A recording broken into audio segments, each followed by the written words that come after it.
عشاء کے لیے وضو کرتے اور وضو کرنے کے بعد آپ عبادت میں لگ جاتے، آپ کا وضو ابھی ٹوٹا نہیں اور مساجد سے اذان فجر کی صدائیں بلند ہو جاتی اور آپ وہی وضو جو آپ نے عشاء کے لیے کیا تھا آپ اسی سے کیا کرتے ہیں، نماز فجر ادا فرماتے ہیں۔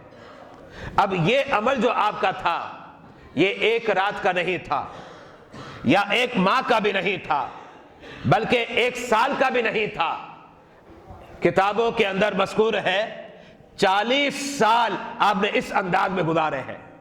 ذرا غور کریں، ساری رات وضو کا برقرار رکھنا اور عشاء کے وضو سے نماز فجر کو ادا کرنا یہ کوئی معمولی سی بات نہیں ہے، بہت بڑا جہاد ہے اور بہت بڑی کوشش ہے جو اللہ رب العزت نے اپنے فضل اور کرم سے جو ہے سرکار بغداد سیدنا غوث اعظم کو عطا فرمائے۔ اور ایک اور مثال آپ حضرات کے سامنے پیش کرتا ہوں۔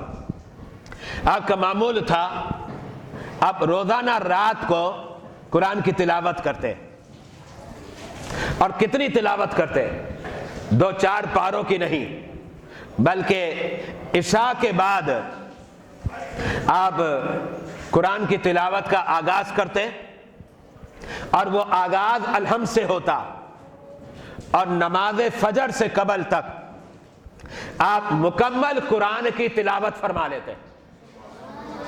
یہ عظیم کرامت ہے اور یہ معمول آپ کا ایک رات کا نہیں تھا بلکہ کتابیں اٹھائیں، کتابوں کے اندر مذکور ہے کہ تقریباً 15 سال یہ آپ کا معمول رہا ہے۔ روزانہ رات کو مکمل قرآن اول تا آخر آپ ختم کیا کرتے تھے۔ سرکار بغداد سیدنا غوث اعظم دن میں 1000 نفل پڑھتے تھے، 1000۔ آج ہم سے فرائض کی ادائیگی میں سستیاں ہوتی ہے اور فرائض اپنی جگہ پر ہے، فرائض کے تو پابند تھے لیکن فرائض کے علاوہ نوافل کا اہتمام دیکھیں اور وہ اہتمام کتنا شاندار ہے کہ 24 گھنٹے نہیں، میں دن کی بات کر رہا ہوں، رات کے اندھیرے کی بات نہیں کر رہا بلکہ دن کے اجالے کی بات کر رہا ہوں۔